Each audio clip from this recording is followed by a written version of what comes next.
Janvārī pilsētas kultūras namā Aizkraukles novada pašvaldība rīkoja novada iedzīvotāju tikšanos ar komunālo pakalpojumu sniedzējiem novadā. Sijā Aizkraukles siltums, Sijā Lauma A, Sijā Aizkraukles ūdens un Sijā komunālo pakalpojumu kombināts. Tā kā šobrīd rit apkuras sezona, tad saprotams, ka iedzīvotāju lielākā interese bija par siltuma tarifiem, kā veidojas katras atsevišķas mājas un dzīvokļa rēķini par apkuri, kas ir cirkulācija, kāpēc apkuras rēķinos šajā ziemā redzam tik straujas maksas palielināšanās un kādas iespējas samazināt maksu par apkuri nākotnē. Šos un citus jautājumus iedzīvotājiem skaidroja Sijā Aizkraukles siltums valdes loceklis Aivars Aldermanis. Katru mēnešu pēdējā darba dienā santehniķis ierodas dzīvo mājā un nolasa skatītā rādījumus. Šeit viņš ir ierakstīts. Viņš pieraksta arī kopējā karsta ūdens patēriņu un arī piebarošanas ūdens skatītā patēriņu. Šādi žurnāli atrodas katrā siltuma mezglā un praktiski visajos ir dati jau no 2004. gada. Tā kā mājas vecākie var brīvi iet un apskatīt šo žurnālu. Cirkulācija ietekmē parēļi karstā ūdens cirkulācijas ātrums, cik ātri ūdens kustās pa caurvadiem. Tad mums ir tādas dzīvojamās mājas pilsētā, kur karstā ūdens caurvadi izvadīt augšā ir bērniņu telpās, bet žāvētās ir mājās, katram dzīvoklim būtu uzlikt uz radiatoru malakārtoru, katram dzīvoklim būtu pie radiatoru termostats, ar ko jūs varat regulēt temperatūru konkrētajā dzīvoklī. Tad vismaz jūs zināt, paši varat regulēt savu temperatūru, kādu gribat, un arī zinātu, par ko jūs maksājat. Cik pienāk, tik iztiek pa krāna ārā. Un šis augstais ūdens, kas pienākš atkal tiek uzsildīts līdz nepieciešiem 53 grādiem, ka parasti dzīvokļās mājās mums ir iestādīts. Ņemot vērā, ka šādas iedzīvotāju sapulces netiek rīkotas bieži, devāmies pie Aizkraukles novada domas priekšsēdētāja Leona Līduma noskaidrot pašvaldības vērtējumu un secinājumus, kā arī to, vai sekos tālāka rīcība no pašvaldības puses, kas būtu balstīta uz iedzīvotāju ierosinājumiem. Veiksmīgi aizradējusi Aizkraukles novada iedzīvotāju un Aizkraukles komunālo pakalpojumu sniedzēju sapulce, kas norisinājās 17. janvārī. Saku veiksmīgi, jo šķiet, ka saruna bija konstruktīva 3 stundu garumā, bet jautāsim novada domas priekšsēdētājiem Leonam Līdumam, kā viņš vērtē, vai sapulce ir izdevusies un vai mērķi ir attaisnojušies. Jā, labvakar, godātie aizkrauklieši. Atbildot uz šo jautājumu par sapulci, jāsaka, priecēja tas, ka bija iedzīvotāja interese liela. Protams, jāsaprot droši vien, kāpēc arī tā interese bija tik liela, jo sapulces laiks sakrita ar šo te brīdi, kad ārā valda spēcīga barga ziema, un ņemot vērā šo arī gāzes sadārdzinājumu, kas šogad ir, rēķini, ir vienkārši satraucoši. Protams, ka paldies visiem, kas atnāca, kuri ir apzinīgi maksātāji un kuri domā, kā maksāt rēķinus.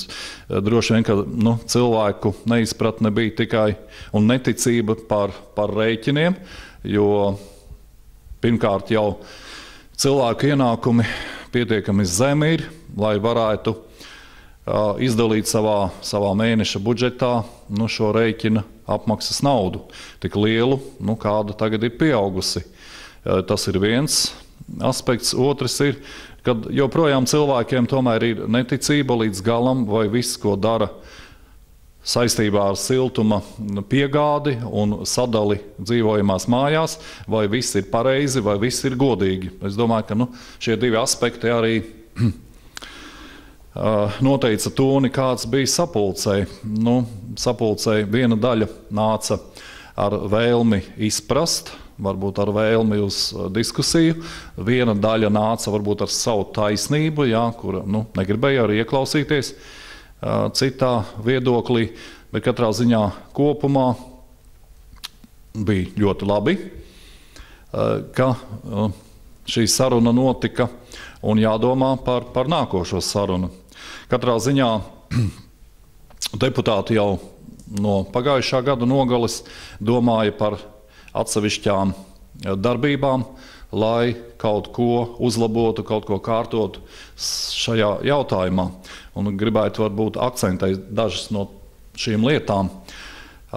Pirmkārt, šo mēnesi, 31. janvārī, nākošajā ceturtdienā, kad notiks domes sēde, viens no jautājumiem būs tad, izlemt beigās, vai mēs esam par koģenerācijas stacijas izbūvi Aizkrauklē. Jā, tā ir cita alternatīva, cits kurināmais nekā gāze. Jā, tas tīri strateģiski, politiski un visā citādi, protams, runā par. Un tas, ka šī gāzes cena tomēr nav prognozējama un tomēr tās griesti nav zināmi, jā, tomēr liek domāt par kaut kādu alternatīvu. Darba grupai ir jāsniedz galīgais ziņojums deputātiem, un es domāju, ka arī iedzīvotāju attieksme, kad tika uzdots jautājums par nepieciešamību, arī bija pietiekami viennozīmīga, ka jā, vajag. Kāda ir pašam sajūta, vai vajag, vai nevajag, vai tu esi jau iepazinies ar šīm te darba grupas rezultātiem, un kā šķiet, vai šī koģenerācijas stacija varētu risināt šī tarifas samazināšanos?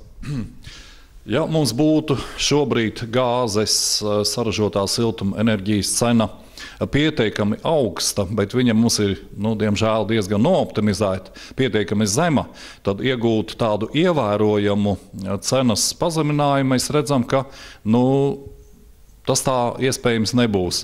Mēs pat redzam, ka pie labākā iepirkuma cenas varbūt 5, 10, varbūt 12% mēs varēsim iegūt. Grūti to pateikt, jā, šobrīd ir. Tāpēc... Bet cerība ir, ka varēsim tomēr. Cerība ir, jādomā, ka dārgāk jau nepaliks, jā, jo tur vēl arī citi aspekti nāk. Tad tādā gadījumā ir gribam mēs vai negribam, bet tarifs tiks pārskatīts.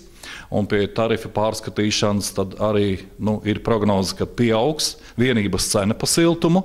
Un tātad tas fiziskais ieguvums, jā, tiks mazināts ar šo te cenas zaudēšanu. Jā. Līdz ar to mēs esam ļoti uzmanīgi pirms balsojam viennozīmīgi par. Bet it kā sveramies uz to, ka tomēr kaut kas ir jādara, ņemot vērā šo te gāzes neprognozējumību cenas. Šis patreizējais tarifs apstiprināts, ja nemaldos, 2008. gadā, un sapulces gaitā mēs dzirdējām, ka iedzīvotāji pieprasa tarifu mainīt no 2 pakāpju uz 1 pakāpju. Un arī tad jau dzirdējām bāžas gan no SIA Aizkraukles siltums, gan no izpildu direktora, ka tagad jau laiki ir mainījušies, dažādas cenas ir mainījušās, un ka šis tarifs varētu būt lielāks. Ko jūs teiktu iedzīvotājiem? Viņi tā kā diezgan uzstājīgi pieprasīja, ka tūlīt pat uz vietas vajadzētu pāriet uz to 1 pakāpju tarifu, vai tas nebūs pārsteidzīgi, ja viņš jau kļūs atkal vēl dārgāks?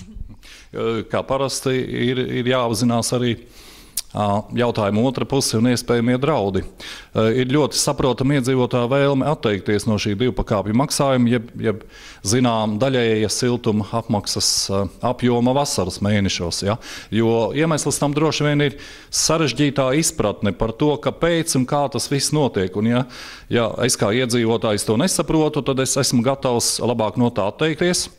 Bet, ja mēs atsakamies no tā, tad arī tādā gadījumā mums tiek pārskatīts šis tarifs. Un, kā es jau teicu, tarifs kopš 8. gada noteikti ies uz augšu tikai tādēļ vien, ka pa šiem 5 gadiem ir elektroenerģijas cena pieaugusi, jā, tātad ražotājiem arī tie izdevumi, kas ir Aizkraukles siltumtīklās, tas ir viens. Bet otrs ir, ka šo 5 gadu laikā tarifā ir iekļauta arī akcīzes cena, ja, kas pagaidām mums vēl nav iekļauta. Lūk, tie momenti, kas atkal ziņo par to, ka būs dārgāka tā cena. Tas ir viens. Bet ir jāapzinās arī to, ka ja mēs nemaksāsim vasarā šo te daļu, tad tas naudas apjoms gulsies uz ziemas mēnešiem. Līdz ar to arī tad, būs dārgāki šie rēķini 1 pakāpju maksāšanas gadījumā. Bet liela daļa no mums uzskata, ka labāk ir skaidrība, par ko mēs maksājam, nekā ir šī neskaidrība. Un es saprotu, ka ir gatavība arī droši vien arī maksāt vairāk. Bet toties zinās par ko. Lūk, te ir tāda nopietna izšķiršanās. Un es gribētu, lai iedzīvotāji to saprot pareizi, ja, ka tas tā varētu būt. Vai ir jau pieņemts kāds lēmums par auditēšanu? Jā, aizkrauklis siltums izskanēja arī šajā sapulces gaitā. Iedzīvotāji vēlās skaidrību, vai tur viss ir tīrs un vai rēķini tiek sastādīti pareizi un vai skaitītāji rādījumi tiek nolasīti pareizi, lai tomēr kāds neatkarīgs audits to vērtētu, kā pašvaldība skatās uz šo lietu? Jā, te atkal ir uzticības jautājums, kā parasti, ja? Jo šobrīd droši vien mēs neticam nevienam, ja? un līdz ar to ir tāda doma, ka, ja nāks no malas kāds ļoti uzticams pārbaudītājs, ka viņš pateiks, tur ir viss pareizi vai nav. Tad tā ir arī tāda saprotama lieta. Kaut arī, teiksim, šobrīd aizkrauklis siltumā, tāpat kā jebkurās citās sabiedrībās, tiek veikts audits vienreiz gadā. Un, paradoxāli, kad tā pati audita veicēja, kas mums Laumā veica šo speciālo pasūtīto auditu, ir Anita Kursīte, kura ir ļoti uzticama šķiet. Un viņa arī pati veica jau vairākus gadus aizkrauklis siltumā šo auditu, šo revīziju. Un arī viņa saka, ka tur viss ir kārtībā. Jā? Mēs, protams, esam veikuši sarunas, jā? Jo it kā tur nevarot nekas būt kārtībā. Bet es domāju, iedzīvotāju vēlme šobrīd ir jāapmierina, mums jāatrod naudas līdzekļi, lai mēs varētu šo auditu apmaksāt. Mums tagad jāatrod arī tādi auditētāji, kuri šo mazliet savādāko auditu ar citiem uzdevumiem, kā ikgadējais audits, varētu to veikt. Un mēs pat domājam, ka būtu labi, ja tepat jau februāra mēnesī šo auditu varētu arī veikt, un tad aicināt iedzīvotājus varbūt uz šiem rezultātiem, kaut kur marta mēnesī, labākajā gadījumā atkal uz nākošo sanāksmi. Jā, jo ļoti svarīgi būtu atgūt šo te uzticamību, un skaidrību. Droši vien, ka tāpēc ir jārunā vairāk, biežāk, lai šī skaidrība rastos, jo pietiekami sarežģīti tas viss ir, un viedokļi ir dažādi. Jo vairāk runāsim, jo lielāka skaidrība, jo mazāk būs dažādu spekulāciju, dažādu pārpratumu varbūt un pārmetumu. Un es vēl gribētu piemetināt, kad deputāti šī mēneša domes sēdē skatīs kādu jaunu iekšēju normatīvo dokumentu, ko varētu saukt par apmaksas kārtību par izlietoto siltumu enerģiju dzīvojamās mājās. Jo arī izskan pārmetumi, kad kas ir nācis kopā vai kad kas uz ko pamatojoties tiek maksāts. Tad šī būtu tāda viennozīmīga kārtība, kura būtu pieejama visiem un visiem būtu saprotama. Tai būtu tāds likuma spēks. Es domāju, tad būtu vieglāk arī iedzīvotājiem, gan arī siltuma ražotājiem. Ja? Viennozīmīgi tie spēles noteikumi. Varbūt pieskarsimies nedaudz tiem jautājumiem, kas sapulcē arī jau izskanēja, uz kur uzsināja gan pašvaldība, gan aizkrauklis siltums. Kādi varētu būt tie pasākumi, lai mēs nākotnē samazinātu šo te maksu par siltumu enerģiju? Es domāju, ka šobrīd ik viens saprot, ka tas fundamentālākais pasākums, protams, ir mājas siltināšana. Ja? Šie piemēri ir acīm redzami un uzskatāmi. Protams, arī šis mājas siltināšanas process nav vienkāršs. Ja? Jo mēs redzam ar šiem pēdējo 2 māju pietiekami negatīvajiem piemēriem, kad iepirkuma rezultātā firmas arī ir neusticamas, neapzinīgas, uz kurām nevar paļauties, un līdz ar to šis process tiek sabojāts. Bet cita ceļa vienkārši nav. Kā iedzīvotājiem tomēr apvienoties biedrībās un mēģināt pārliecināt un kaut kādā veidā saglābt gan mājas, gan arī domāt par mazākiem siltuma zudumiem. Te, protams, šobrīd mūsu uzņēmums Lauma A jau pietiekami daudz šo jautājumu nodarbojas. Viņu resursi ir gan jau izsmelti, bet es domāju, ja iedzīvotāju vēlme būtu pietiekami liela, tad varētu rast arī kaut kādus risinājumus un paplašinātu šo te sadarbības iespēju, palīdzības iespēju no māju apsaimniekotāju puses. Bet es domāju, pati vienkāršākā rīcība varētu būt tāda, ka šobrīd, kad ārā ir augsts, varbūt, ka tomēr māju, dzīvokļu, telpu, iekšējo temperatūru vēl var mazināt, vienojoties iedzīvotājiem, kopā ar mājas vecāko, šo siltuma līkni, kas ir atkarīgi no āra temperatūras, tomēr tā pazemināt, varbūt, ka vēl ir rezerves. Tas varbūt nav tik patīkams, bet tomēr iespējams ceļš, kā to var mazināt. Jā, un viss ir iedzīvotāju rokās ar māju vecāko palīdzību pētīt savus skaitītāju radījumus. Sijā aizkrauklis siltums arī aicina uz sarunu un ir gatavi šos skaitītāju radījumus visiem atrādīt un izskaidrot individuāli, kā tad rodās šī katras konkrētās mājas maksa par siltumu katram dzīvoklim un katrai mājai. Un, noslēguma varbūt secinājumi, kā šādas sapulces ir jārīko, jo nav rīkotas tik bieži, vai nākotnē varbūt tās, ka viņām ir plānots kāds ciklisks raksturs, kad vajadzētu kādos gada laikos un ar kuriem pakalpojumu sniedzējiem rīkot šīs sapulces. Vai vajag? Ir tāda iekšēja pārliecība, ka noteikti ir jārīko un jārīko cikliski, periodiski un varbūt gan vasaras mēnešos, gan ziemas mēnešos. Būtībā varbūt katra gada laikā pat vajadzētu, jo citādi jau šie jautājumi sakrājas, neatbildēja to jautājumu gan vienā pusē, gan otrā pusē ir diezgan daudz un jebkura saruna, jebkurš dialogs tomēr palīdz rast šo te saskaņu. Es pieļauju, ka varbūt nākošajā sarunā vairs nevajadzētu tik detalizēti runāt par to, kā siltums cirkulē mājā tur un sīki tabulās varbūt jānoformulē ir kaut kādi pamatjautājumi, uz kuriem ir jākoncentrējās. Varbūt šai sarunai vajadzētu būt konstruktīvākai.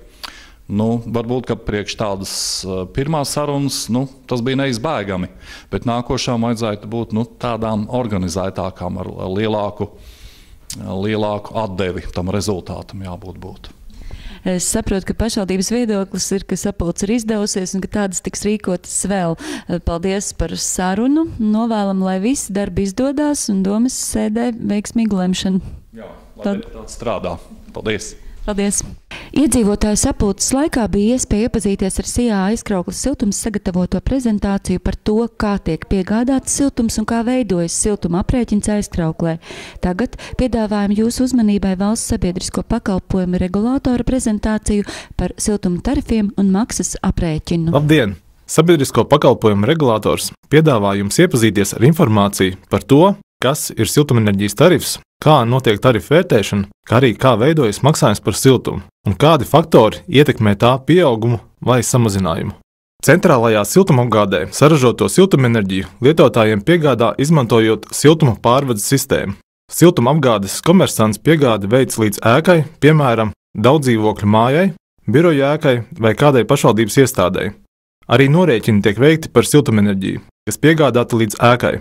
Par kopējo patērētās siltumenerģijas daudzumu atbilstoši ēkas siltumenerģijas skaitītāja rādītājiem. Tālāka siltumenerģijas izmantošana ir ēkas pārvaldītāja jeb apsaimniekotāja pārziņā. Siltumenerģiju ēkas individuālajā siltuma punktā izmanto divos veidos – apkures nodrošināšanai un karstā ūdens sagatavošanai. Jāatceras, ka maksājums par siltumenerģiju tiek aprēķināts visai ēkai. Piemēram, daudzdzīvokļu mājai vai skolai atbilstoši kopējā skaitītāja rādījumam par patērēto siltumenerģijas apjomu, ko siltumapgādes komersants piegādājas ēkai. Maksājums par siltumenerģiju veidojas kopējai ēkai piegādāto siltumenerģijas daudzumu reizinot ar tarifu, kāds ir noteikts konkrētajam siltuma ražotājam. Tarifi ir noteikti latos par megavatstundu. Savukārt, nama pārvaldītājs sadala kopējo patērētās siltumenerģijas apjomu uz visiem dzīvokļiem. Individuālajā rēķinā pārvaldītājs norāda aprēķināto maksu par apkuri un arī maksu par karsto ūdeni, kā arī iespējams citas pozīcijas, kas atspoguļo siltumenerģijas izmantojumu ēkā.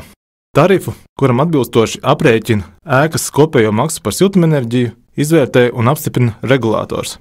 Siltumenerģijas tarifā tiek ietvertas ražošanas un piegādes izmaksas.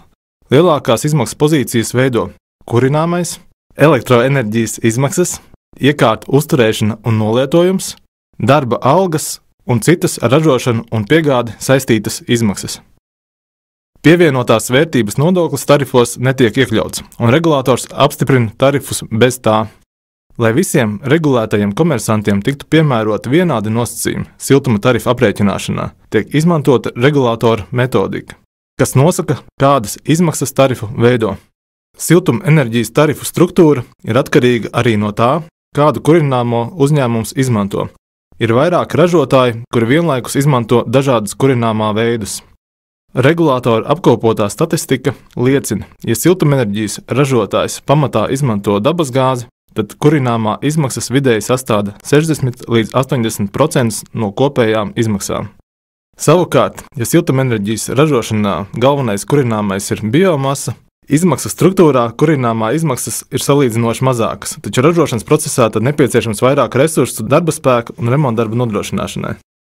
Regulators nosaka tarifus visiem tiem uzņēmumiem, kuru saražotais siltuma apjoms pārsniedz 5000 MWh gadā, un pēc apjoma tas atbilst apmēram 6 līdz 8 50 dzīvokļu ēkām. Ar visu regulēto siltumapgādes uzņēmumu sarakstu var iepazīties regulātoru mājaslapā. Tarifu izvērtēšana ir atklāts process, un tajā regulators aicina iesaistīties arī iedzīvotājus. Tarifu izvērtēšanas gaitā regulators vienmēr rīko uzklausīšanas sanāksmes, kurās ik viens var uzdot jautājumus par visām izmaksām, kas iekļautas uzņēmuma sagatavotajā tarifu projektā. Izvērtējot tarifu projektu, regulators pārbauda un analizē visus ar siltumapgādes pakalpojumu sniegšanu un nodrošināšanu saistītos datus, prognozēto siltumenerģijas apjomu, ražošanas iekārtu efektivitātes parametrus, kurināmā izmaksas, kā arī visu citu izmaksas pamatojošo dokumentāciju, piemēram, rēķinus, pavadzīmes, līgumus, iepirkumu dokumentāciju un citu. Ja tarifu izvērtēšanas gaitā regulators secina, ka atsevišķas izmaksas tarifu projektā nav pamatotas, regulators uzdod veikt tarifu pārrēķinu un tās samazināt. Ļoti daudzi siltumenerģijas ražotāji Latvijā kā kurināmo izmanto dabasgāzi. Šādā gadījumā tarifi tiek apstiprināti tabulas veidā, nosakot siltumapgādes tarifus atbilstoši dažādām dabasgāzes cenām. Piemērojot siltumapgādes tarifus, pastāvīgās ražošanas izmaksas netiek mainītas, un vienīgais mainīgais lielums ir gāzes cena. Gāzes tarifi ir noteikti tabulas veidā un tiek piemēroti atkarībā no naftas produktu cenu svārstībām biržā. Gāzes iepirkuma cena un atbilstošie gāzes tarifi var mainīties reizi mēnesī. Tarifu piemērošanas kārtība paredz, ka uzņēmums Latvijas gāze katra mēneša sākumā siltuma ražotājiem paziņo aktuālo gāzes iepirkuma cenu, un atbilstoši tai apstiprināto tarifu tabulā tiek nolasīti gāzes tarifi siltumenerģijas ražotājiem. Līdzīgi, reizi mēnesī atbilstoši gāzes tarifiem var mainīties arī siltumapgādes tarifi, ja siltumapgādes uzņēmums ražošanā izmanto dabasgāzi. Atbilstoši gāzes tarifiem tiek piemēroti katram siltumenerģijas piegādātājam noteiktie siltuma tarifi. Arī tad, ja uzņēmums siltumenerģijas ražošanā izmanto vairākus kurināmā veidus, bet viens no tiem ir dabasgāze, tarifs tiek noteikts tabulas veidā. Ja siltumenerģijas ražošanā izmanto kurināmo, kura izmaksas uz noteiktu laika periodu ir fiksētas, piemēram, tikai šķelda ar konkrētu cenu no šķeldas piegādātāja visai apkures sezonai, tad arī siltumenerģijas tarifi ir fiksēti. Tas nozīmē, ka ir apstiprināta viena noteikta tarifu vērtība, un tarifi mainās tikai tad, kad mainās kādi tarifus ietekmējošie faktori. Šādā gadījumā regulators izvērtē un apstiprina jaunus tarifus. To, cik liela būs maksa par siltumenerģiju, nosaka ēkā patērētās siltumenerģijas apjoms. Savukārt siltumenerģijas patēriņu galvenokārt ietekmē klimatiskie apstākļi, proti ārgaisa temperatūra apkuras sezonas laikā. Jo zemāka gaisa temperatūra, jo vairāk siltumenerģijas būs nepieciešams siltu mājokļu nodrošināšanai. Un otrādi, jo ziema būs siltāka, jo mazāk tiks patērēta siltumenerģija. Tāpat siltumenerģijas patēriņu ietekmē ēkas tehniskais stāvoklis, jeb ēkas siltumnoturība, kā arī iedzīvotāju paradumi, cik siltās telpās iedzīvotāji vēlas uzturēties, kā arī cik rūpīgi izturas pret siltumenerģijas taupīšanu. Nama pārvaldnieks kopējo ēkā patērēto siltumenerģijas apjomu sadala starp iedzīvotājiem, kas tad arī veido katru individuālo rēķinu. Dati par centrālo siltumapgādi liecina, ka siltumenerģijas ražošanā un piegādē līdz ēkai siltuma zudumi ir ievērojami mazāki par to siltumenerģijas apjomu, kas tiek neliederīgi izmantots ēkā. Ja vidēji siltumenerģijas ražošanā zudumi sastāda 6 līdz 10%, piegādē 12 līdz 18%, tad zudumi katrā ēkā aiz siltumenerģijas piegādes robežas sastāda no 30 līdz pat 50% un vairāk. Mājsaimniecībām pastāv iespējas samazināt savu siltumenerģijas patēriņu un līdz ar to maksājumu par siltumu. Viena no biežāk izmantotajām iespējām ir vienoties ar savu namu pārvaldītāju, lai mājoklim tiktu uzstādīta un nodrošināta efektīva siltuma patēriņa regulācija. Piemēram, samazinot temperatūru telpās par 1 grādu laikā, kad tās netiek izmantotas. Rēķinu var samazināt par vidēji 5%. Siltuma enerģijas patēriņu diezgan ievērojami var samazināt, veicot ēkas siltināšanas pasākumus. Kvalitatīva ēkas termoizolācija siltuma patēriņu var samazināt vidēji par 35 līdz 50%, atsevišķos gadījumos pat par 60%. Vairāk informācijas par namu siltināšanu var iegūt Ekonomikas ministrijas rīkotajās informatīvajās kampaņās Dzīvo siltāk. Regulators aicina ikvienu iedzīvotāju aktīvi sadarboties ar namu pārvaldītāju, interesēties par ēkas siltuma patēriņu un rēķinu, kā arī iespējām to samazināt.